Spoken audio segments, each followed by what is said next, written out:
Hello my dear Sagittarius धनु राशिया, welcome you on my channel blessings 1111। Om Sai Ram. सभी खुश होंगे, स्वस्थ होंगे, ऐसी मैं आशा करती हूँ। और मैं फिर आ गई हूँ आप सबके लिए एक रीडिंग लेकर। इसका टॉपिक है आपके लिए आपके पर्सन करंटली क्या फील कर रहे हैं राइट नाउ में। पार्टनर की ऊर्जा आपके लिए क्या है जानेंगे। ध्यान रखना है, जनरल रीड होती है, हर बात मैच हो जाए नहीं है। रीडिंग रहेगी आपके लिए सन मून राइजिंग वीनस किसी भी साइन के अकॉर्डिंग टाइमलेस रहने वाली है। ठीक है, देख लेते हैं धनु राशि आपके लिए आपके पर्सन करंटली क्या फील कर रहे हैं। धनु राशि आपके पर्सन की एनर्जीज आपके लिए क्या हैं। ज़रूर लिखिएगा I accept myself completely.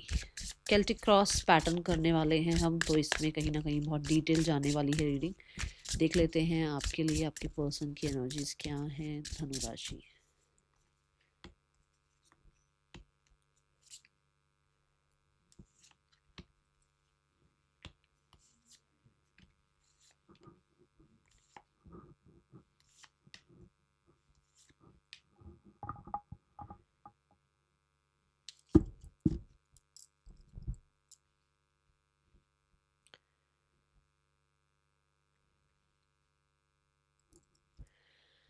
Okay, so I believe आप सब लिख चुके हैं I accept myself completely. Let's check person की ऊर्जा इस समय पर क्या है।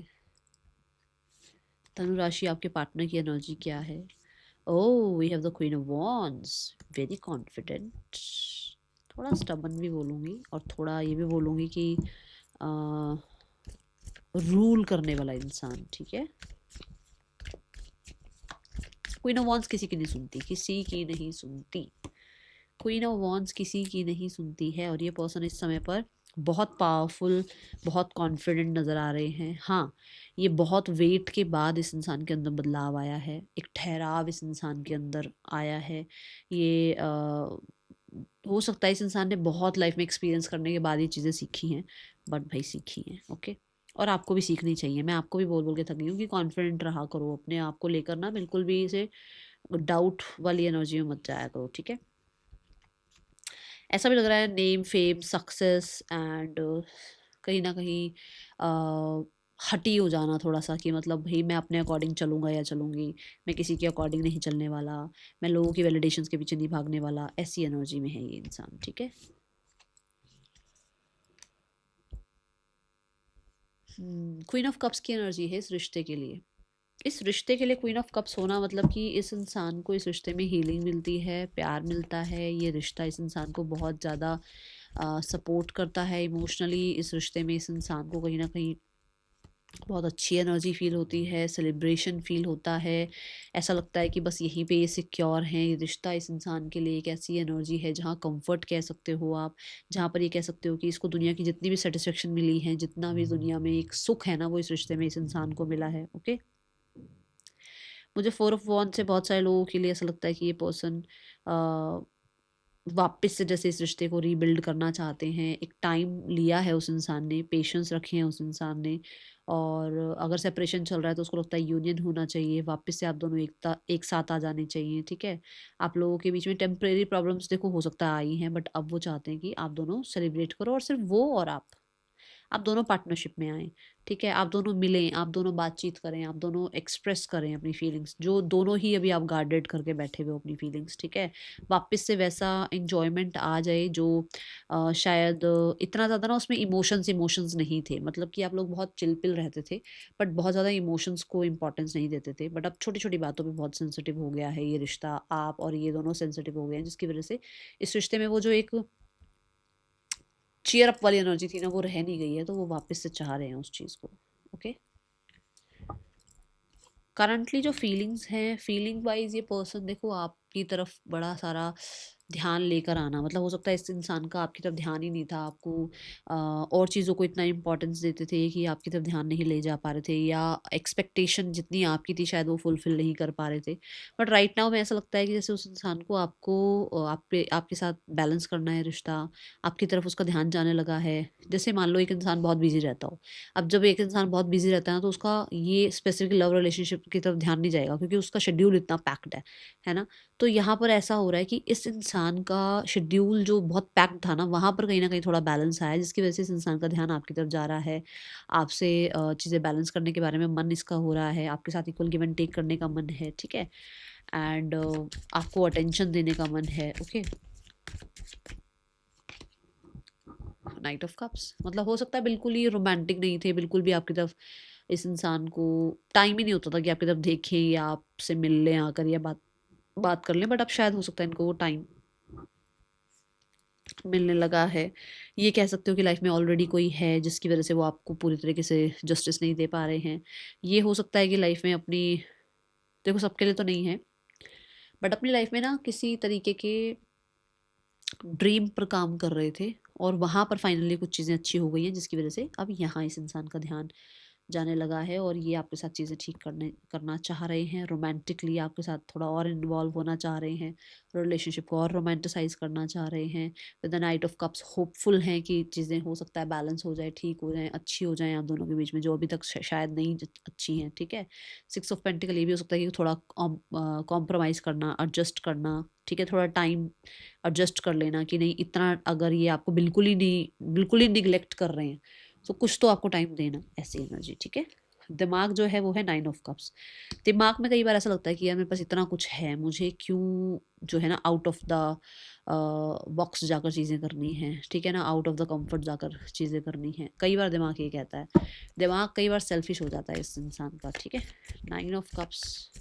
हाँ, ये ज़रूर बोलूँगी कि कोडिपेंडेंट तो फील करते हैं अभी भी आपके ऊपर। ठीक है,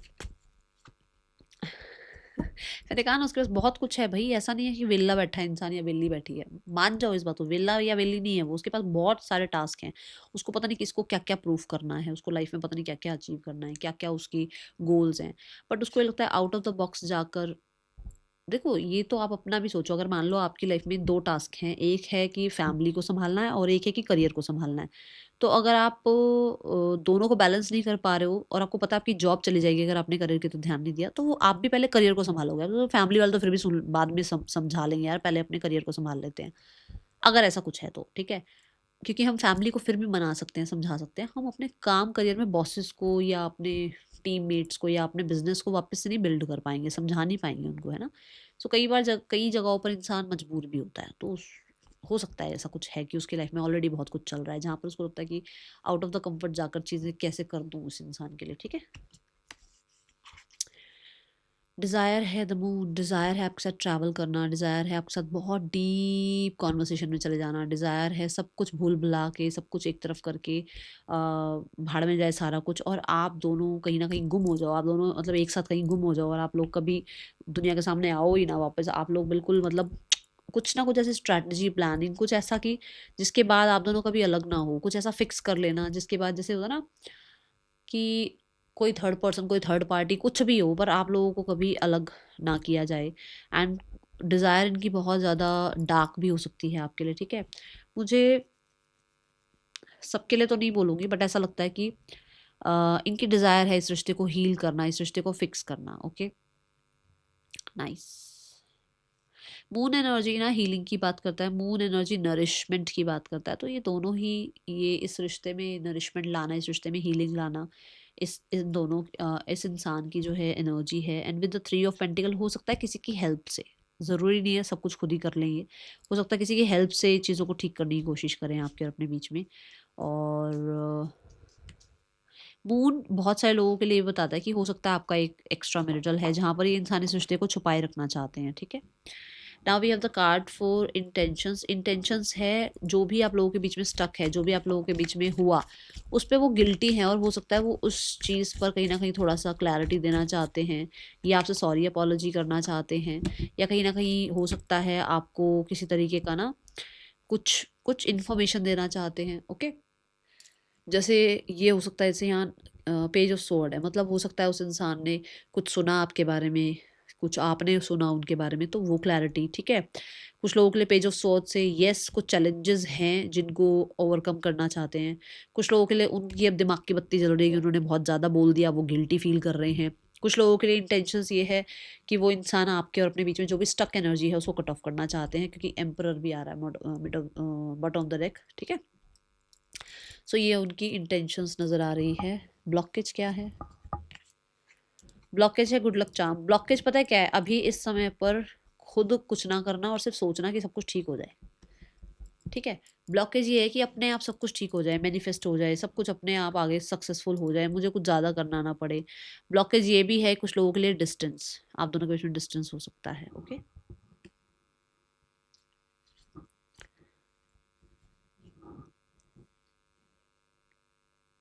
आप दोनों बातचीत बिल्कुल ही ख़त्म कर चुके हो ना, तो लैक ऑफ कम्युनिकेशन की वजह से भी चीज़ें और वर्स्ट होती जा रही हैं। ओके, मैसेज ये देना चाहते हैं कि आप थोड़ा सा काइंड हो जाएं, थोड़ा सा पेशेंस रखें और चीज़ों को अपने आप अनफोल्ड होने का टाइम दें, जल्दबाजी ना करें। ठीक है, देखो एट ऑफ पेंटिकल भी यही बता रहा है कि धीरे धीरे आगे बढ़ें, धीरे धीरे चीज़ों को जो है ग्रो करने दें, धीरे धीरे जो है सब कुछ ठीक हो जाएगा। जल्दबाजी करोगे तो चीज़ें खराब हो जाएंगी। ओके, नेक्स्ट एक्शन क्या है? नेक्स्ट एक्शन में है क्वीन ऑफ सॉर्ड्स। देखो मैंने बोला ना, अभी उनको ऐसा लग रहा है कि उनको खुद को कुछ नहीं करना है, सब कुछ अपने आप हो जाए। जो क्वीन है, जो किंग है, वो थोड़ी कुछ खुद करते हैं। वो तो मतलब वो तो ये चाहते हैं हर एक चीज़ के लिए उनके पास कोई ना कोई इंसान हो, कोई ना कोई हेल्पर हो, है ना। सो वही बात है कि ये खुद से अभी कुछ करना नहीं चाह रहे हैं, खुद से अभी एक पॉज एनर्जी में है। देखो ये जो क्वीन बैठी है वो हाथ पे हाथ रख के बैठी हुई है, उसके ऊपर एक फ्रॉग बैठा हुआ है, उसको भी नहीं हटा रही है। ठीक है ना, तो आगे पड़ा हुआ सामान तो वो कैसे ही हिलाएगी। यहाँ पे भी देखो हाथ पे हाथ रख के एक इंसान बैठा हुआ है, तो मुझे एक्शन तो मैं नहीं बोलूंगी, मुझे नजर नहीं आ रहा कोई एक्शन। ठीक है, इस रिश्ते का इमीडिएट फ्यूचर है 10 ऑफ वॉन्ड्स, मतलब कि चीज़ें अंत होंगी, जो भी आप बहुत टाइम से लेकर बैठे हो वो खत्म होंगी और एक न्यू बिगनिंग होगी आप दोनों के बीच में। ओके, नेम इनिशियल्स देखते हैं। नेम इनिशियल्स आपके या आपके पार्टनर के हो सकते हैं। अब पहले देखते हैं थर्ड पर्सन और आपके पर्सन के बीच रिश्ता कैसा चल रहा है, फिर फैमिली सिनेरियो चेक करेंगे। थर्ड पर्सन और आपके पर्सन के बीच रिश्ता कैसा चल रहा है, धनु राशि। We have the magician. इन लोगों के बीच में न्यू बिगनिंग हुई है और ये दोनों ही एक दूसरे को ट्रस्ट अभी नहीं कर रहे हैं। ठीक है, कुछ हो सकता है एंडिंग हो गई थी, फिर से न्यू बिगनिंग हुई है, ट्रस्ट नहीं कर रहे हैं, बहुत ज़्यादा अपने अपने में हैं और कहीं ना कहीं इमोशनली एक्सेप्टेंस नहीं है, डिटैचमेंट हो चुकी है, मतलब दूरियां बनी हुई हैं और बहुत जल्दी ट्रस्ट कर लेना, बहुत जल्दी को डिपेंडेंसी फील करना, बहुत जल्दी एक इंसान को अपनी लाइफ में एक्सेप्ट कर लेना, वो चीज़ें नहीं दिख रही हैं मुझे। ठीक है, नाउ फैमिली आप लोगों के रिश्ते के लिए क्या सोचती है, आपके पार्टनर की फैमिली आप लोगों के रिश्ते के लिए क्या सोचती है। वो कहीं ना कहीं स्मार्ट प्ले करना चाह रहे हैं, वो चाह रहे हैं अपने आप सब कुछ ठीक हो जाए, उन्हें कुछ करना ना पड़े। और मुझे ऐसा भी लगता है कि आपके पार्टनर की फैमिली आपको जानबूझ के शो कर रही है कि उनको कोई फ़र्क नहीं पड़ रहा है, जबकि उन्हें फ़र्क पड़ रहा है। ओके, एक्शन मुझे दिख रहा है 3 ऑफ पेंटिकल। हो सकता है लगभग 3 मंथ्स के अंदर कुछ लोगों के लिए चीज़ें रिकवर हो जाएं और कहीं ना कहीं और जो चल रहा है, जो प्रॉब्लम्स चल रही हैं वो ख़त्म हो जाए with the 3 of cups and the 3 of pentacle. कोई प्रोफेशनल, कोई कम्युनिटी मेंबर, कोई घर के लोग चीज़ों को ठीक करवा सकते हैं। ओके, फ्रेंड्स वगैरह भी हो सकते हैं जो चीज़ों को ठीक कराने की कोशिश करें। गाइडेंस देखते हैं, फिर मैं आपको राशियाँ बताऊंगी। गाइडेंस आपके लिए है कमिटमेंट। सिर्फ और सिर्फ कमिटमेंट के पीछे मत भागो, क्योंकि ये नहीं है कि लोगों के पास कमिटमेंट है, लोग कमिटमेंट की वजह से रिश्ता चला रहे हैं तो आप भी कमिटमेंट के भाई आपको ये डर लगता है कि लोग क्या कहेंगे। जब आपने लोगों ने एक दूसरे के साथ रिश्ता बनाया था, क्या पहले दिन कमिटमेंट दे दी थी एक दूसरे को, है ना। वो नहीं करना है, एक इंसान को परखो, जानो, और अगर वो कमिटमेंट नहीं दे रहा तो उससे दूर हो जाओ। फिर उससे ये चीज़ क्यों फोर्स मत करते रहो कि मुझे कमिटमेंट चाहिए, कमिटमेंट चाहिए, क्योंकि वो इंसान भी यही चाह रहा है ना, पेशेंस के साथ डील करो। ये देखो यहाँ पर आया था कि जल्दबाजी मत करो, कहाँ गया वो कार्ड, ये स्ट्रेंथ और 8 ऑफ पेंटिकल। वो नहीं चाहते कि आज आप कह रहे हो कमिटमेंट तो आपको आज ही कमिटमेंट मिल जाए, तो आप इसके बारे में फिर किसी से गॉसिप करना या दूसरों की बातें सुनकर उस इंसान को जज करना वो छोड़ दो। ठीक है, राशियां जो मुझे दिख रही हैं, that is Scorpio, Cancer, we have the Aquarius, we have Aries, we have Virgo, we have Taurus, Leo, Aquarius, Scorpio, we have Leo। Nice, अच्छी एनर्जी है, लियो बहुत प्रोमिनेंट आया है। Okay, that is all for you, thank you so much. Om Sai Ram.